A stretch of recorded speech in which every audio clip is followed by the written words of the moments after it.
Who are you? My name is Bond. I am Groot! Hello! My name is Inigo Montoya. I am Steve Rogers. Spartans! Damn it, what do you want? Wanna play psycho killer? I'm gonna make him an offer he can't refuse. E.T. Home phone.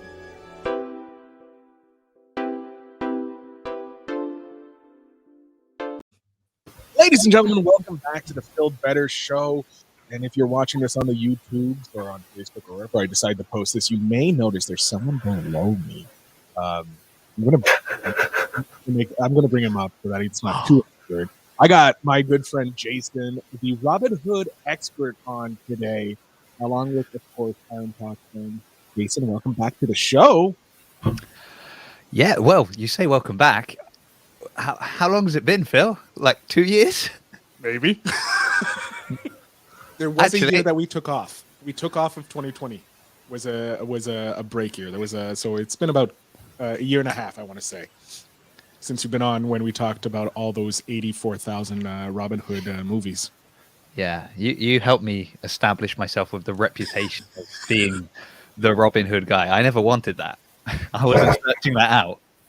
I'm the pop culture expert apparently, and he says it every week, and he's like, "This guy knows everything," and I'm just sitting there like, I know nothing. I know the very bare minimum just to get me by, and he puts us on these pedestals and expects us to just run with it, and it just puts so much pressure on you. So don't worry, you're in the right place. Just breeze through it. But pop culture, your pedestal is quite large. That's quite a massive pedestal. Yeah, to stand I can grab a stick that's Robin Hood, and it's like you must know everything about this one thing.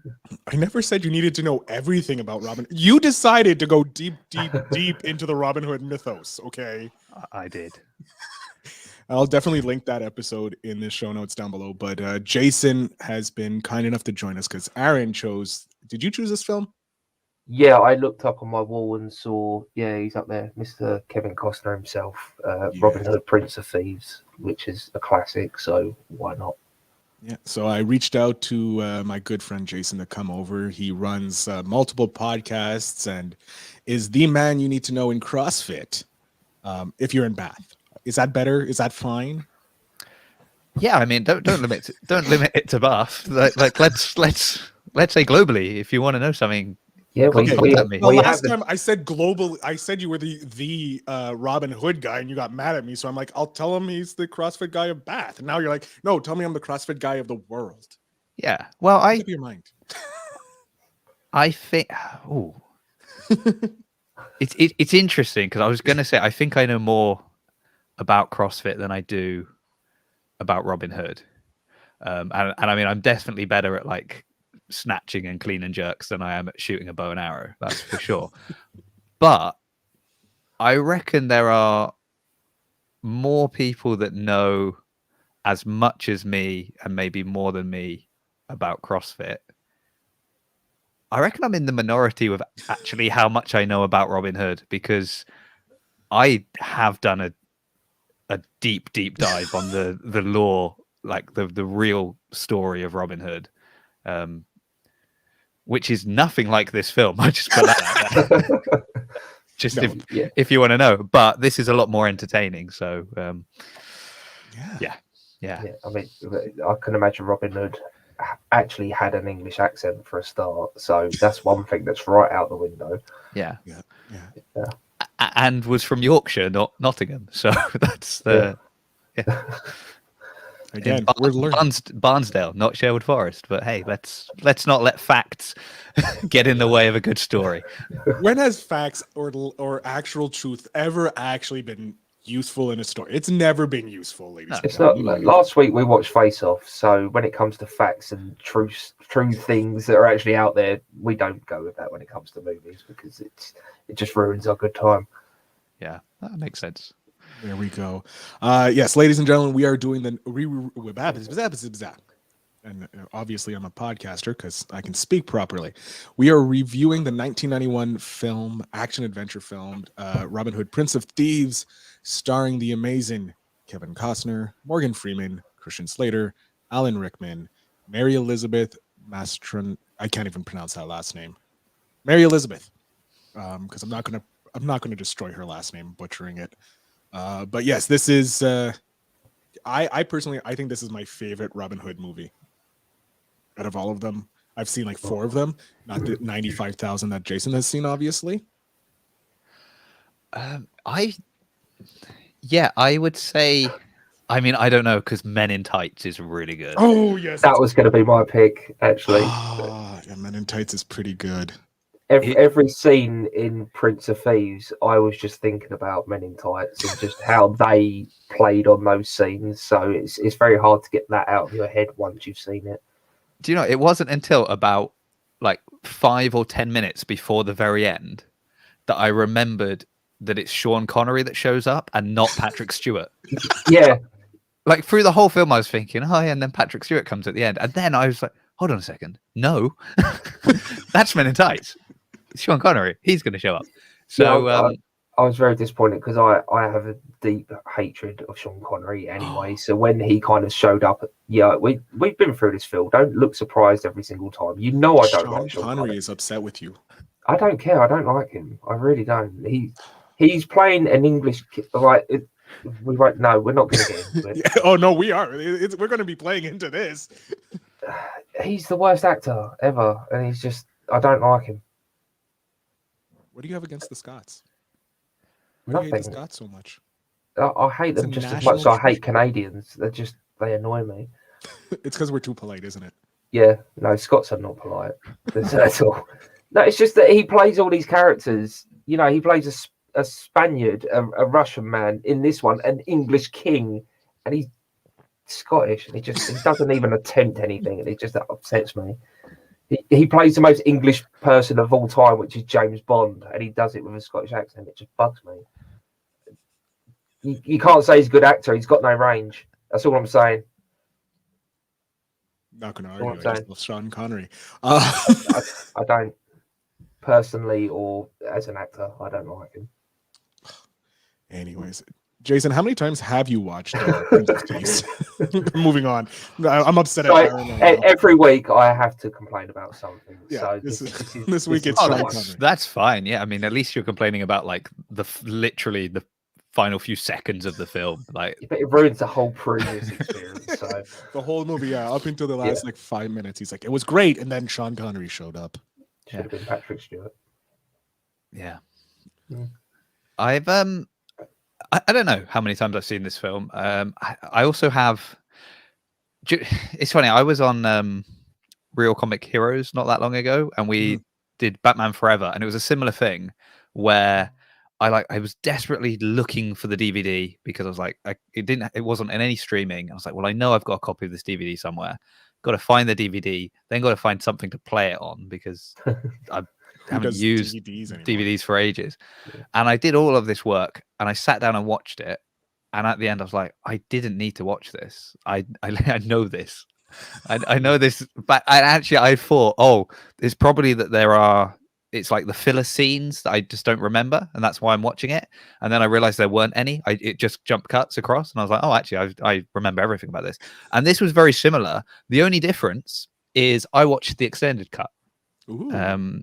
So there's some extra scenes, and I don't know if I'd seen them before. So they do throw up a few problems because it means certain scenes later don't work because. Like somebody gives information even though previously he had his tongue removed, so he wouldn't have been able to speak. But anyway, that's know what version I watched, but I noticed that at the end when they kind of corner him on the staircase and they hold him up and they ask, and he says, "Oh, they're upstairs." And I thought, I'm sure they cut his tongue out because he was writing on a board because he couldn't talk anymore. Yeah, and I wasn't sure whether I just misread the whole sequence because you don't see his tongue get cut out, but it's very evident that they do that, and it kind of threw me for a loop right near the end. I was like, I'm sure they cut his tongue out. Yeah, so that's one of the extended scenes is that whole bit. Basically the extended stuff isn't that good because it's mostly tied into the Morgana stuff.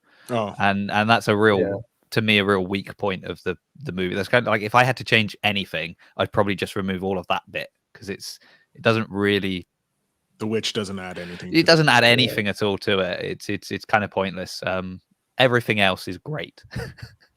No, this is a. Oh, sorry, apart from Sean Connery, obviously turning up at the end, but everything else apart from that is great. Yeah, I love you all. Go to hell, all of you. No, this is a fun movie. It's just fun.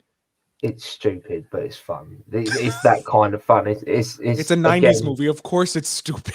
Yeah, That's like what the 90s were. Again, I go back to Face Off last week. It's not to that extent of stupidity, but it's just silly and every British person roughly knows the story of Robin Hood. Everyone across the world roughly knows the story of Robin Hood because you get it in so much media. You know, Disney did it with the animals, which was great. You know, there's been, like you say, thousands of movies and books and TV shows, and they will all follow the same Story, few points. Yeah, the same, pretty much the same story, and that's all this movie had to do, and it just had to fill out the rest of it, and it did it in a way where, again, it was very silly towards the end. It did ramp up quite quickly, but they did it in just a way that it still kind of made sense, and it still stuck to the lore, and you know, Hollywoodized it at that time, because in the early 90s, you didn't really have these kind of big blockbuster movies about this kind of character. So that's what they did. They Hollywoodized it, took the main beats of that story and made it all kind of work in just the right way. And this is actually one of the longer ones. Yeah, I think the version I watched was like 2 hours and 40. Yeah, this is so you got about 17 minutes of extra stuff because it's 2 hours and 23 minutes long. Like that's a long movie for 90s, specifically on a character that is great. He is great. He's awesome. Did wonder what you were going to say there, Phil. I'm on a podcast with two Brits. I'm definitely not going to be a fool and insult a national treasure of Robin Hood. But I insult everyone, Phil. It's fine. Go ahead. You're allowed to insult people. I have to be nice. Yeah, he's got to pretend to be Canadian. Yeah, I have to pretend to be Canadian. Yeah, and until it stops being live, and then he just lays into us. Yeah, man, he's mean before and after a podcast. He really is, isn't he? The swearing, the you know, if he could, he'd probably hit us as well. Yeah, that's why all the co-hosts are from the other side of the world. Yeah, so I can't reach them, so I have to still pretend to be nice. But it has got not just an amazing cast. I think it's a great cast, but they all seem like they're having a real good time. Like everyone looks like they're enjoying it, and everyone is funny. Like they all. And this time watching it back, I picked up. I don't know why. Maybe because I was like watching it on a tablet, so it was like closer to me than usual. But I was just like picking up on a lot of like the background comments or just little like throwaway lines. This film is littered with tiny little kind of jabs or a little throwaway line there. I wrote down some of the ones I liked. I quite liked the hospitality as warm as the weather. I thought that was good. That's Britain, all right. I really enjoyed when they get to the forest and they've got to cross the lake, cross like the river. Yeah. And Morgan Freeman's like, only in my dreams have I imagined such a place of such beauty or something like that. And he's like, well, imagine a way to cross it then. I just thought, that's and it's just like this throughout. There's all these little lines. And I just never picked up on how funny everyone was and just all these little comebacks that were happening throughout. And even sometimes it was like a character in the background. Like the Merry Men just seem like a great bunch of lads that are just having the time of their life hanging out in the forest. Oh yeah, no. My favorite line of all time is Alan Rickman's "I want him dig out his heart with a spoon." Yes, I think that is probably the best line in the whole movie. I think it makes it even better later when he has to explain to his cousin why he said it, because he said it in the heat of the moment, and you know, I can imagine the first time you hear that, you're just thinking, why a spoon? And then they put that conversation in, and his explanation it makes so much sense. Yeah. So But, Guy of Gisborne goes, "Why a spoon, cousin? Why not an axe?"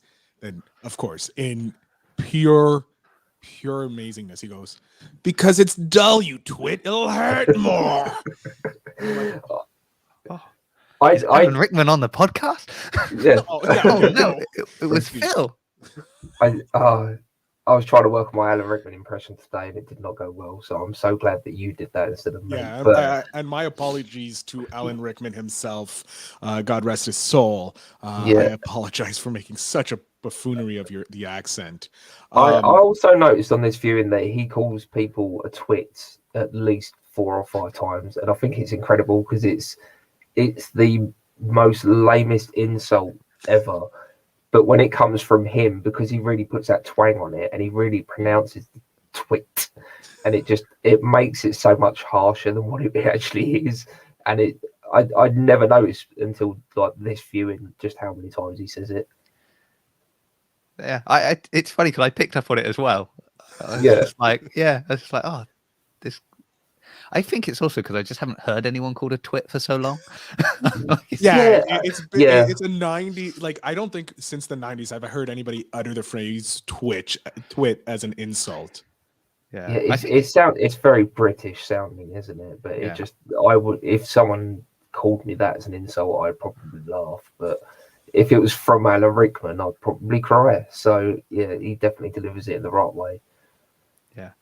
I also liked. I mean, I'm going to bounce around all over the place now. Fine. Oh, do you know what I should do? We should just throw up one obvious, because it is also very easy to pick flaws in this movie.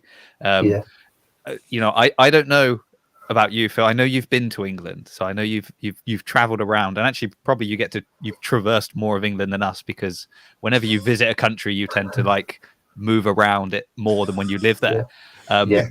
But I can tell you that to get from Dover to then say we'll be at my father's house by nightfall, if you put it in Google Maps, like Nottingham and Dover, it's a 3-day walk.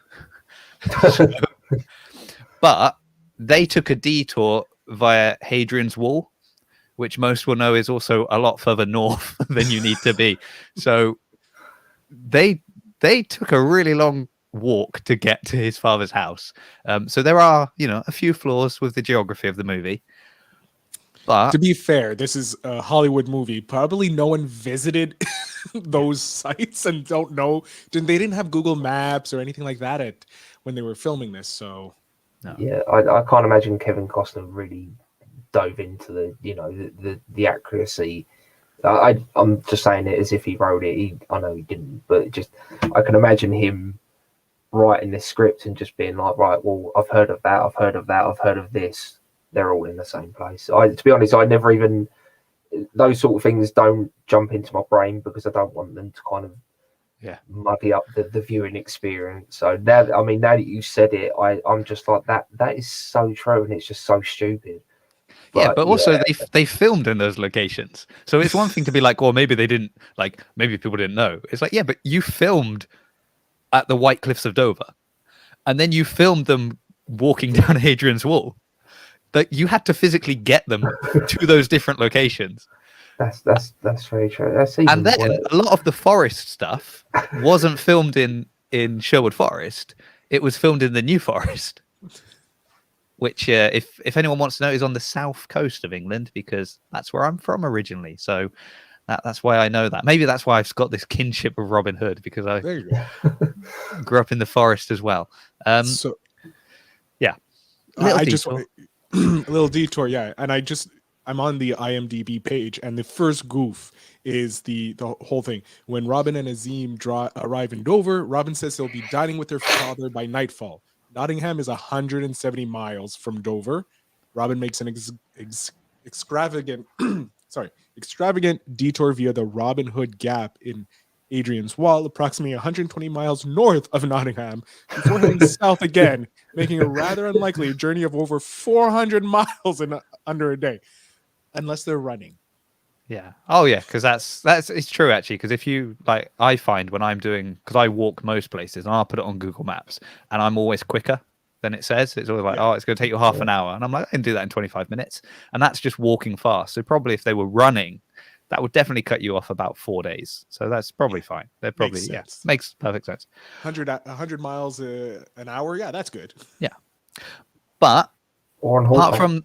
from on horseback, apart from arriving in that way, I actually really like the start of the movie as well, and the whole sort of setup of him being in Jerusalem and rescuing Azim, which I think it establishes very quickly the kind of man he is, the kind of man Azim is, because he's also sort of.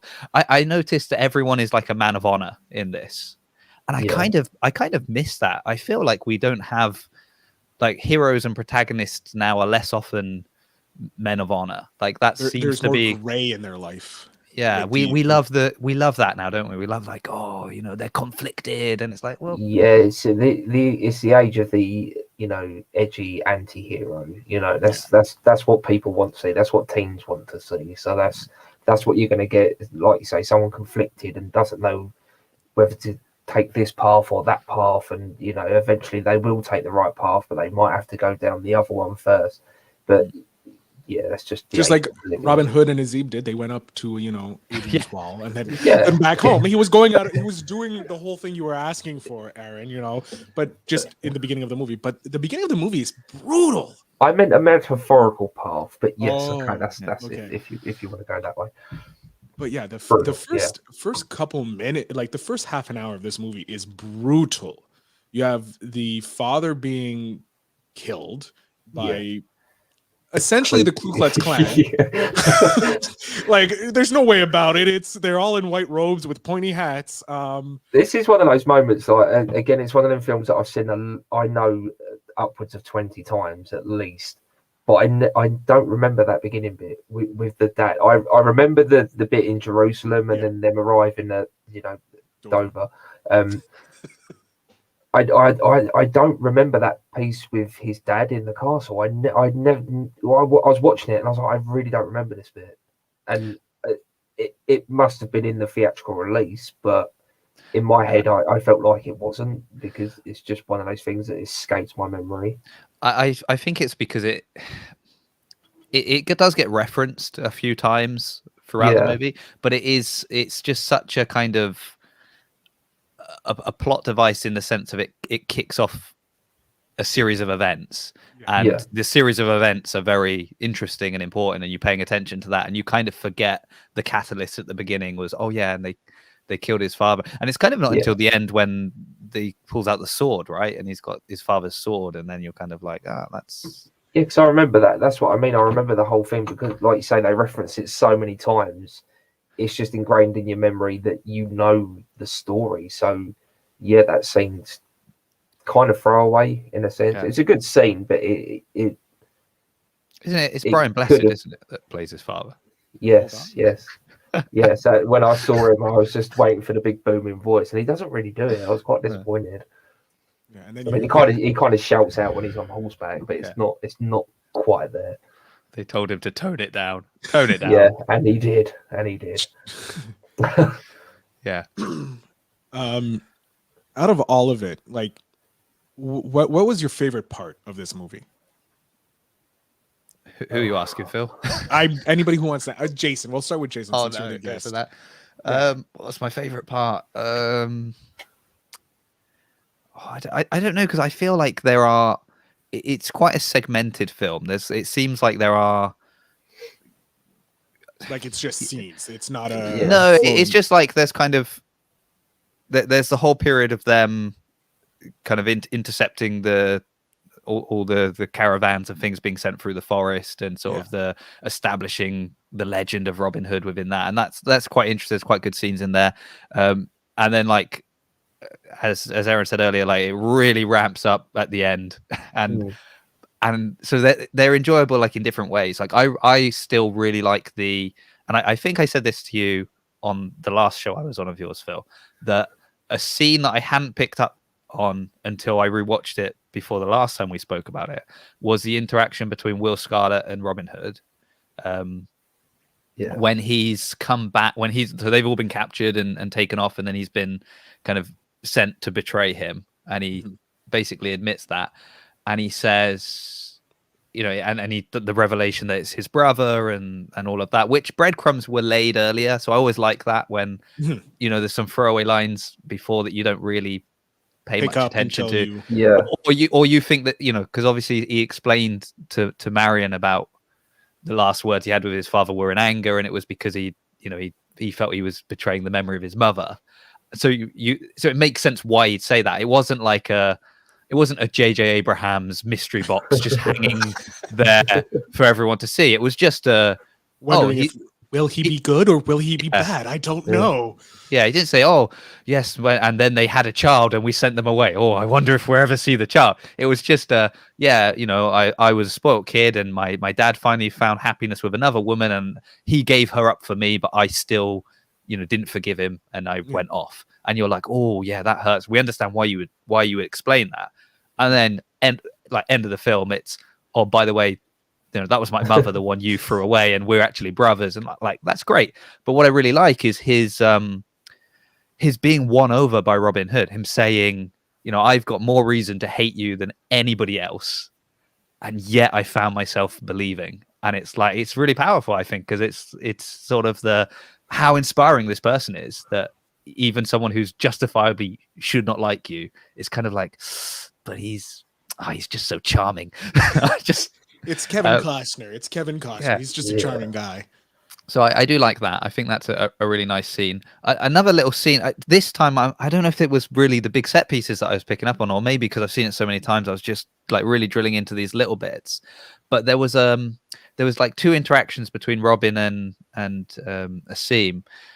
The first time when he's kind of trying to get the people rallied up, and Asim is like, you know, you shouldn't be doing this for your, like, don't make kind of your vendetta their thing. Like, don't use these people for your own means.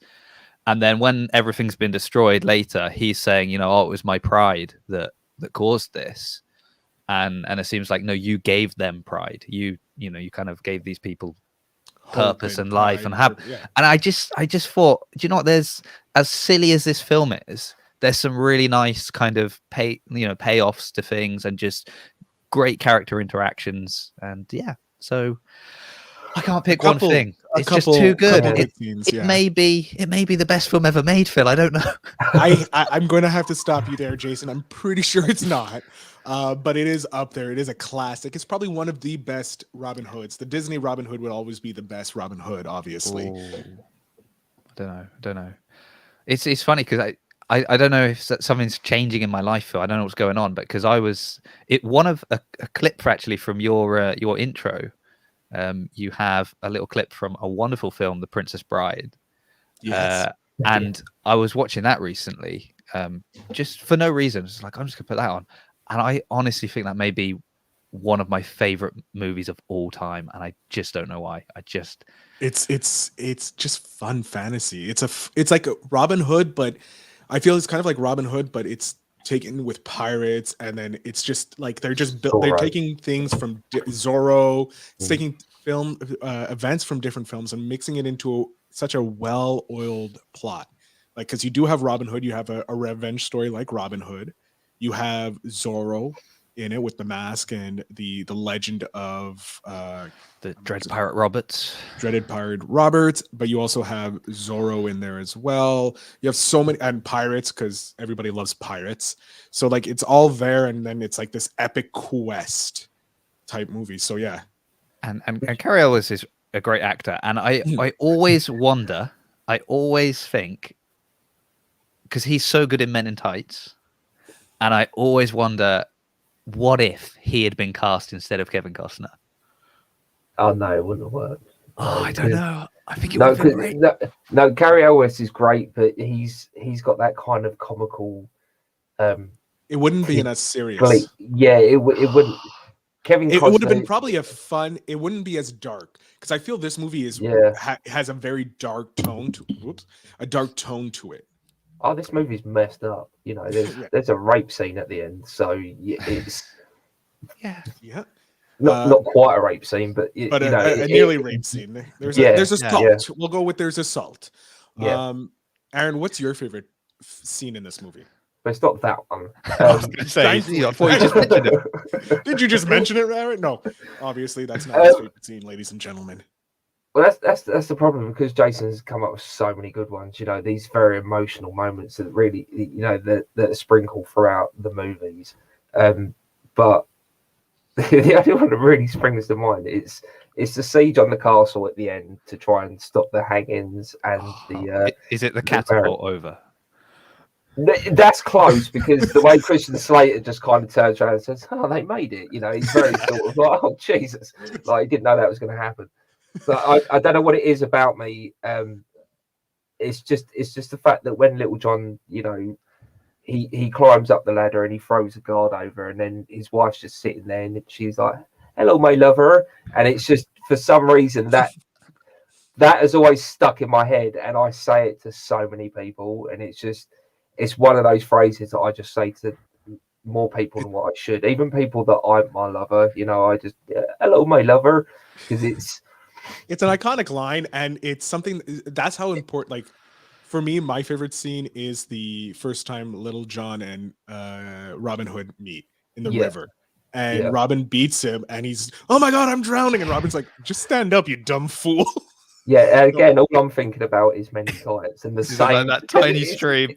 It's exactly the same, and it's just like, this is crazy that that Mel Brooks could get away with so much stuff that's literally just playing the same scene, but just doing it for comedy. Because that scene in this movie was played for comedy, but just for some reason in Men in Tights, it's just way more funnier. I don't. It's exactly the same thing. I just don't understand it. But it's, I think, like you say, the comedy in this movie is just as good as the poignant scenes, because they are having fun, aren't they? Like you said, Jason, they are clearly having fun. There's a bit where, right at the beginning, where Kevin Costner's dancing along the wall, and he just kind of gets to a point and he just stops and he kind of spins, and he's really happy because he's talking to Azim at the same time, and they're having a very in-depth conversation, but it's just, he's so happy to be home, and he's just dancing along the wall, and he just spins and stops, and in my head I was like, "Oh, he nearly fell off there then." But he's having so much fun, and they're all having fun in this movie, like you said, and it's infectious, and it makes it more interesting to watch. I think they have such a great relationship, those two. Like, yeah, that scene when it's, so then he's like, you know, he's getting his name, and he's like, "Well, what does it mean?" And it's like, "Oh, great one." He's like, "Oh, did you give yourself that name?" And there's all these kind of there's all these little barbs, and then he's trying to find out about this woman, right? It's like this woman that he was willing to die for, and he's like, you know, and he needs to pray, so he wants to know which way is east or whatever, and he's like, "Oh, you know, I can tell you, but give me the name." And then when he's praying, Gisborne's men attack, don't they? They're chasing the kid, so he's like starving for help and fighting them, completely left alone. Then he said, "You help me," and he's like, "I'll do it when I want," you know. Yeah, just wait. And then he's berating him, and then it's like, comeback is, you know, you're complaining, but you're still alive. And I just think throughout they have this really great little rapport, and because it's Morgan Freeman and Kevin Costner, it just works so well. It's fun. It's so much fun. And Morgan Freeman was jacked in this movie. In the beginning in Jerusalem, he's got a top off, and it's just like, damn, you don't imagine Morgan Freeman to be that buff, and it's incredible. And what I think is interesting is, again, like with, you know, obviously when this film, I don't know how it was received actually when it first came out. I'll tell you how it was received. I know it did well at the box office. Well, it destroyed the box office. It had a budget of $48 million. Mm-hmm. So we know doubling that, it's about $96 million. It brought in gross worldwide $390 million. Mm-hmm. So I think it was well received. Yeah. Very. It has a 6.9 on 10 rating on IMDb with over 189,000 reviews. I think people like this movie. So, because where I was going with this was, like, hey, relax. this is a good movie. It's made even better when you compare it to let's just put aside Men in Tights, because that's kind of sacred, and that sits on its own little shelf. And these really work as a pair. They should sell them as a box set, to be honest. That would be smart. But when you compare them to the Robin Hood films that have come after, are you specifically referencing the Russell Crowe Robin Hood? I will throw in the Taron Egerton one as well. Don't worry, I'm not discriminating. The Taron Egerton one is so weird. But yes, continue, Jason. Well, it's just like they haven't done it better, right? That's the point. It's like you've tried all these different ways, and it's just not as good. Like this is how you should do it. And it's that constant need to remake and use again, but let's not create our own character. Let's just again use someone that's in the public domain. We can do another Robin Hood film. And you're like, yeah, great. But like this one's really good. So either do something completely different, but don't just like keep doing same old, and it's just not worked, has it? No, because you end up with the Taron Egerton one where he shoots it like a machine gun. The bow and arrow like a machine gun. I mean, think about that, like the Crusades. Yeah. The way this film starts, and like how gritty and hot, and like they're in prison and they're in rags and the hair and the beard, and people are being tortured, and it's losing like arms, losing arms, yeah. And then you compare it to the latest one, and it was like he goes off. We see him go and do the Crusades, and they're in like Afghanistan camo kind of military fatigues, shooting these bow and arrows. It's like, what is this? Yeah, it's like I don't remember that. Don't worry. And plus, like, Maid Marian's wearing this pure white gown in the Egerton version of Robin Hood, and she lives in like this coal industrial city. Like it's not even. It's as if it's in a steampunk type universe. And she's wearing this, and everybody else is dirty as hell, but she's wearing this pure white gown that she's had for years, and there's not a spot of dirt on it. And you're like, how? I think I've blocked everything from that movie out of my memory. I don't.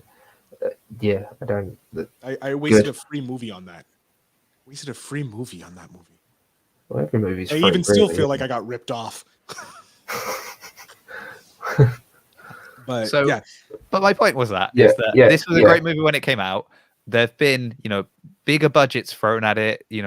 Like Ridley Scott, that's a huge name to be behind this project.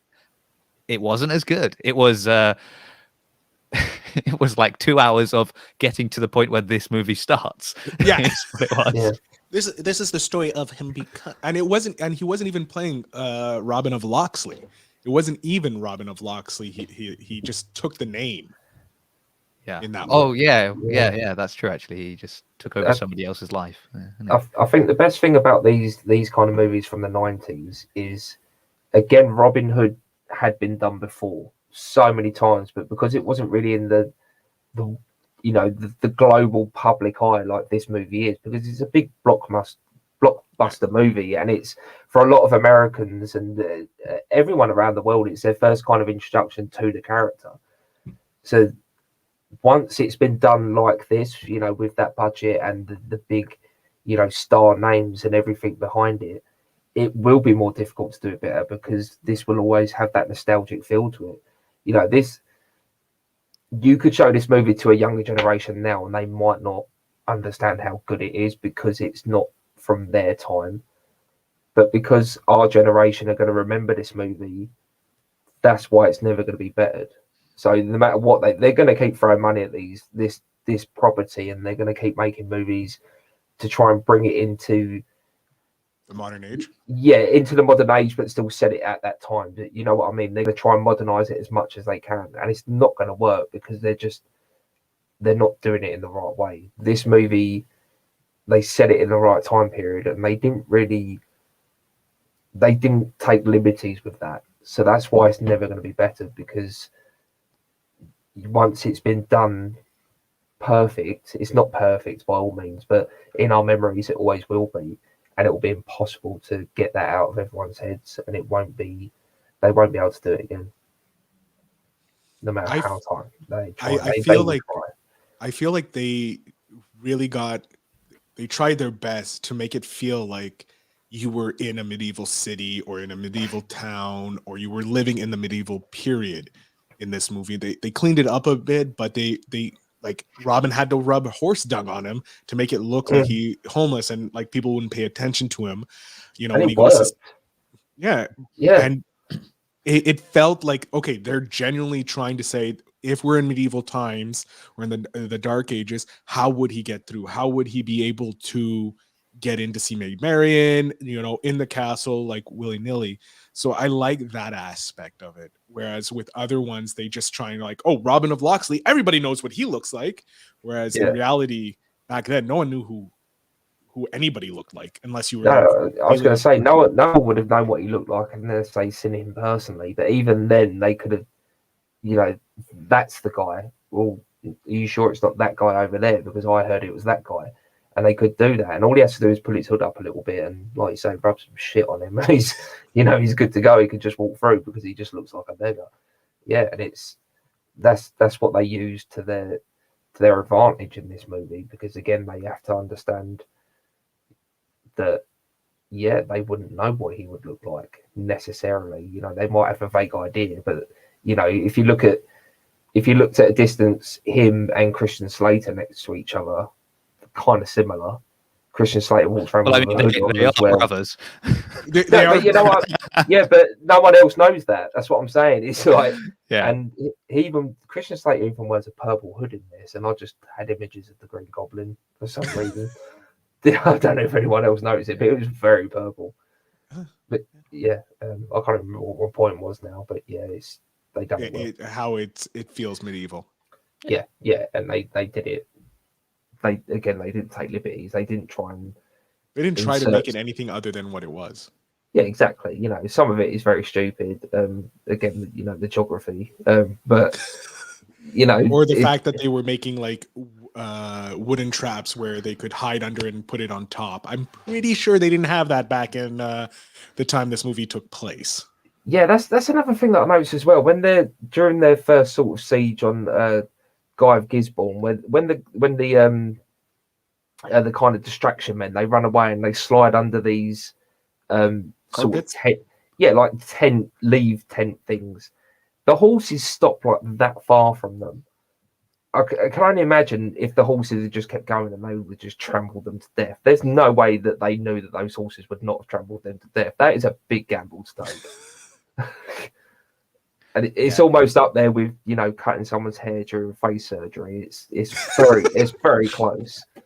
So yes, Jason, if you don't know, Aaron's biggest thing from Face Off was when they were taking off both faces from John Travolta and Nick Cage.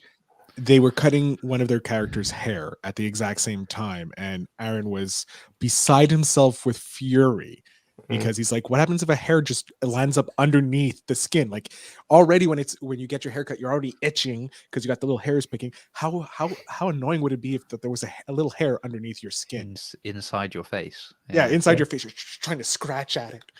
So that's true. It's very upsetting. Next time you watch Face Off, you'll understand, and you'll be just as angry as I am. Yeah, it's a good point. I'm still not over it. It's been a week, and I'm still not over it. The fury is in his eyes. All right, boys. Favorite line of the movie, if you have one. Oh, I just gave you so many. I know. No, I'm kidding. You don't have to give me your favorite line. Hello, my lover. I've already done it. Hello, your lover. I got his heart out with a spoon because it'll hurt more, you twit. The little sort of song that Christian Slater sings when they first try to cross. There was a rich man from Nottingham. That one. That's the one. Yeah, that is good. Yeah, that's funny. That always sticks in the memory. I can't remember the words, but it's there. It's in my head. I'd love to say I can't remember the words. I can remember the words. I'm just worried that Phil will make me sing it.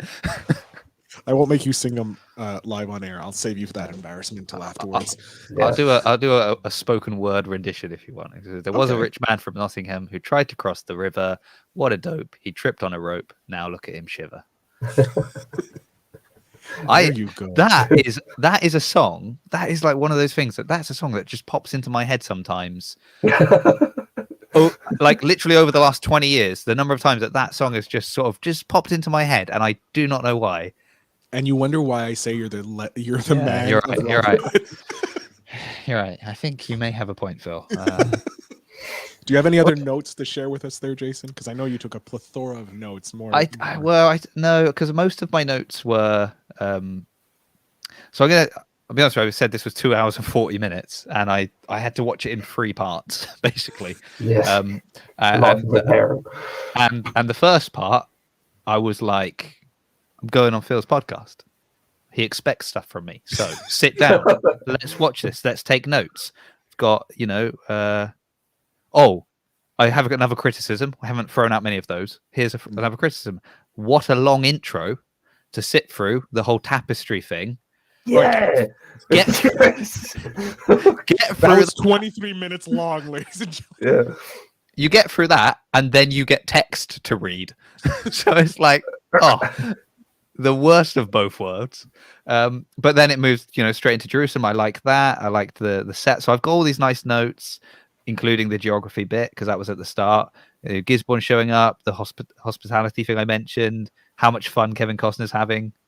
The Imagine the Place, the Merry Men, and like the banter between them is great. Then my notes stop because the other kind of, we were talking before, wives, kids, things like that. So the kind of second half of me watching this film, I was also trying to like wash the dishes and do a lot of other stuff. So I couldn't take notes at the same time. Whilst kicking the child away, just leave. Yeah, no. At that point, I had also remembered that I know this film backwards and forwards anyway. So me watching it is more a courtesy than anything else. But yeah, I don't know. I don't think there's anything else. I mean, I find it hard to talk about this movie without you just basically going through all the lines of the movie, because there's just next time I'll bring up the script and we can go line by line. We can do a dramatic reading. And you're just waiting for that one line. You'll be like, I'll play the mother. I'll just wait until. Aaron's like, I'm not doing any other line except for hello, lover.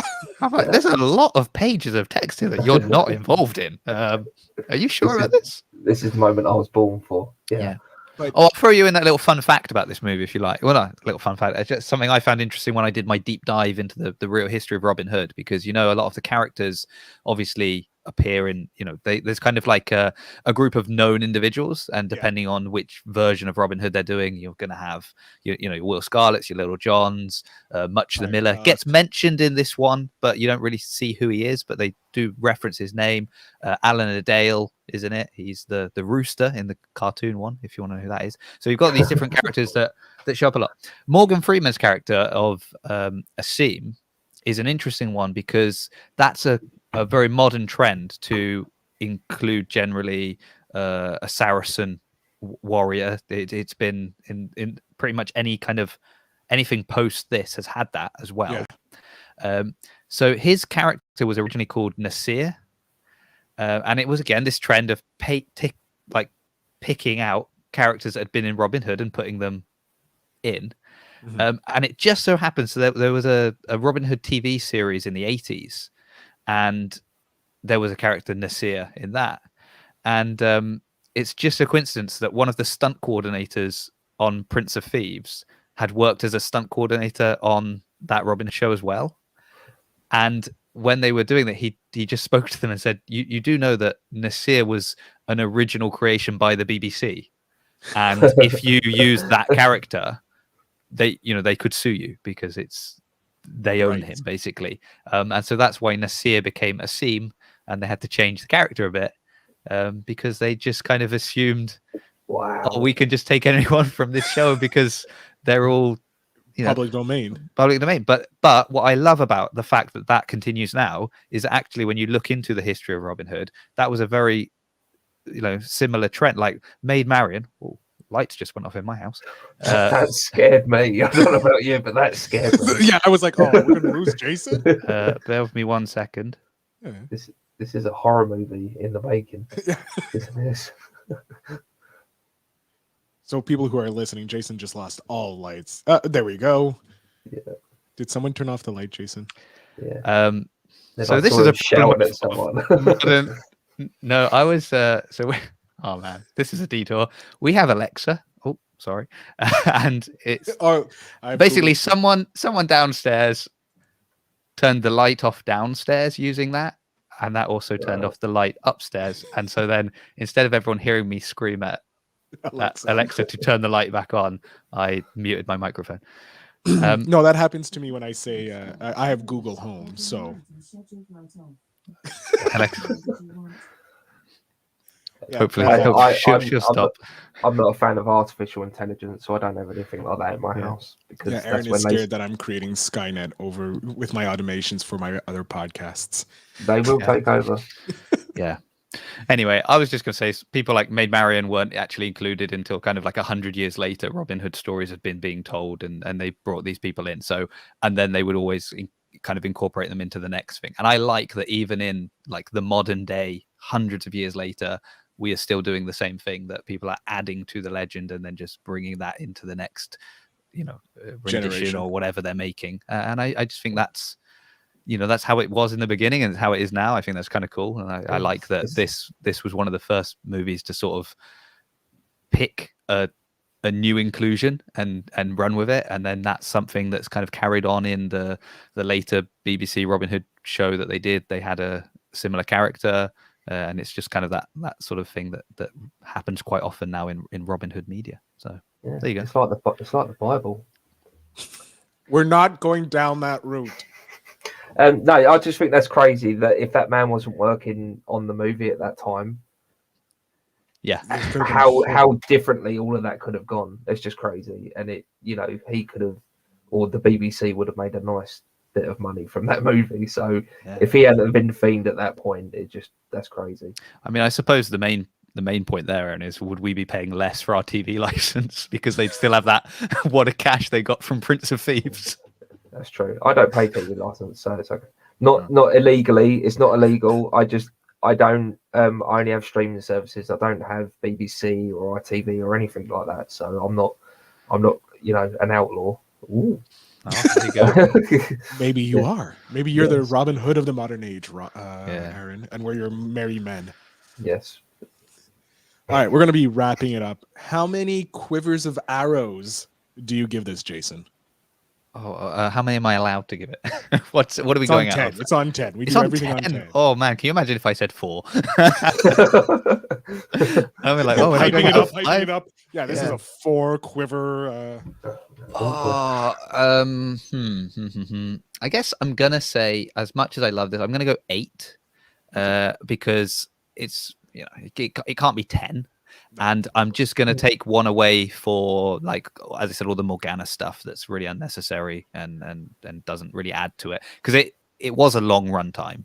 And it was a unnecessarily long runtime for certain scenes. So I'm going to go with a nice, comfortable 8. That's good. Aaron, how many quivers of arrows are you giving this? Just quickly sidestep, because now that you mentioned quivers, 2 of the best bits is when he licks the feather and when he bites one off to split the arrows and to get a better aim. I just think that's it. I'm not sure if I've seen it before or since, but it's just such a silly little thing, and I don't even know if it makes sense, but in the movie it does, and I just think it's great. So yeah, for that I'm just going to give it an 8 as well, because it's ridiculous, but it's so good in a ridiculous way. And it's a classic. I might actually have to watch it again soon, because I'm not gonna lie. I'm gonna be watching it after the show. Yeah, I mean, it's so good, and I want to catch those little throwaway lines that Jason was mentioning. I want to catch those because I mean, like Jason said, I mean, Phil, every week, even though 90% of these movies I've seen 100 times, I always watch them just before the show so I can, get it all fresh in my memory. But I've only just finished watching it today. I might actually have to watch it again tomorrow because it's that good. We go. Yeah, it's a little late for you guys to watch it again, and that's why we're going to be wrapping up. All right, I'm going to give it 8 quivers, because why not? It's an 8 across the board, the triple 8s, mainly because Alan Rickman is probably the best part of this movie. He turned it down. I was sorry, I was going to say we didn't really mention him that much, but if we'd have got onto an Alan Rickman role, it would have just been the whole podcast. That's why I didn't really stick to him that much. Yeah, I can't believe how little we spoke about him. Like, to be fair, yeah, we can't. It is about Robin Hood, who's Kevin Costner, but like Alan Rickman stole the whole movie. Yeah, he had the only reason he agreed to do this film, because he turned it down twice before, was if he could have carte blanche on the show, on the movie, and in the interpretation of the sheriff, and they did give it to him, and it just look at what we got. One of the best performances from Alan Rickman in a movie. I would say then very, very quickly on that, he is also funny. We've mentioned some of the funny lines he gives. I also love the scar that he gets, and then like somebody's put it on the statue of him, and like that's all great. But he is also incredibly evil. Like, he comes across so wicked and so like not just evil, like, oh, I'm gonna usurp the king. Yeah, no. Which he does a conspiracy with the barons, and this is again a weird side tangent, but I always wonder why the people that are already barons, so under the current regime, are living pretty well, are the people that want to overthrow the king and take over. It's kind of like, I get it if the poor people maybe wanted to do that, but it seems weird that you've got a pretty nice life and yet you're the one that wants to. Anyway, side point. Like the way he's kind of like, using children as a, marry me, or I guess I'll have to kill these children because I can't let them grow up to be my enemies. And you're just like, wow, this guy. He's like, look, here's your choices. I'm pure evil or pure evil. Yeah. So, but yes. No, yeah. I mean, I kind of forget how evil he is until like you just kind of mentioned it, because he's so good and so charismatic and so funny in the role that you kind of go, oh yeah, he's a sadistic man. It's crazy. It's because he has little tantrums almost as well. But they work, like when he like takes off the guy's hat and he's just like hitting him with the hat and stuff like that, and he's getting angry, and then he's like, ordering the women to his room and stuff like that. There's like these weird little tantrums and stuff, which we've seen done with like your Kylo Ren, and it just seems weird. Like a petulant child. Yeah. But with him, he's just a man who is wound so tight that brilliant. Yeah, perfect. Sorry. And my final little weird thing, and this is more about the Feel Better show than it is Robin Hood, is why have we gone how many quivers when you can only hold one quiver? Surely it should be how many arrows in your quiver for this movie. But I mean, that's besides the point. If you think, didn't they do it in Men in Tights? I'm sure they done like a big long thing. Was it Men in Tights that did that? I've definitely seen a film where he kind of holds out an arrow and then lets it go, and all these arrows just drop down. Yes, that is Men in Tights. Like pulls out the one thing, and then it just unfolds. Yes, there you go. That's why. Phil, that guy it's on the cover. He's holding it and he's got like 5 arrows. Yeah. Because he shoots a guy who's like, "You haven't seen The Last of Us," and then you're like, shoots and it pins this guy like all to a tree with like all these arrows, and he's like, "You've seen The Last of Us." Jason, thank you so much for being an amazing guest and always bringing your knowledge of the Robin Hood, even though I pinned you as the Robin Hood expert, just like I pinned Aaron as the pop culture expert. But where can my amazing, adoring fans find you? Because you have a lot more podcasts, or a little less podcasts than you did last time. Yeah. I've really slimmed down in the world of podcasting.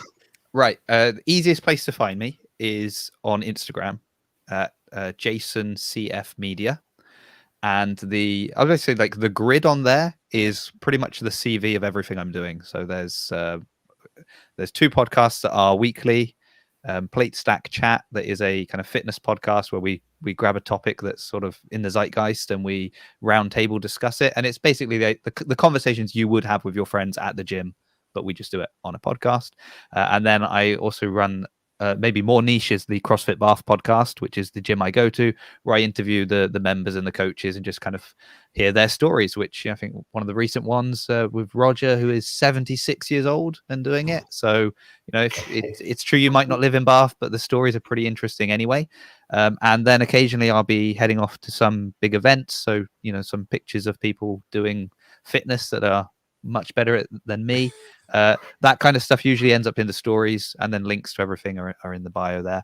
And then you occasionally will find me cropping up on other people's podcasts, and I'll usually link that all in on the Instagram as well. So that's kind of the one-stop shop is that one. It's probably the easiest place to find me. Excellent. And Aaron, where can we find you? Everywhere. I should have said everywhere. Oh. And of course in Sherwood Forest, where I hang out, apparently. Yeah, where you are right now, live from the Sherwood Forest himself. But Aaron, where can we find you online? I'm in a small cupboard. Under the stairs, like Harry Potter. Oh, I'm sorry. Aaron Talks Films everywhere: Facebook, Instagram, Twitter, TikTok, YouTube, Spotify. Is it Letterboxd? Is that I a think thing? you're on Letterboxd too. Yeah, I can't remember I can't remember the last time I posted on there. Just type in Aaron Talks Films on any kind of social media platform, and you'll find me right there. With millions of followers. There you go. And if you want to follow the show, of course, you can. The Phil Better Show is on all platforms. Just search The Phil Better Show. Ladies and gentlemen, I thank you all for listening. I thank my amazing guest, Jason, and his incredible knowledge of Sherwood Forest and the legend of Robin Hood. And, of course, the pop culture expert himself, Aaron Talks Films. Remember, guys, stay hydrated.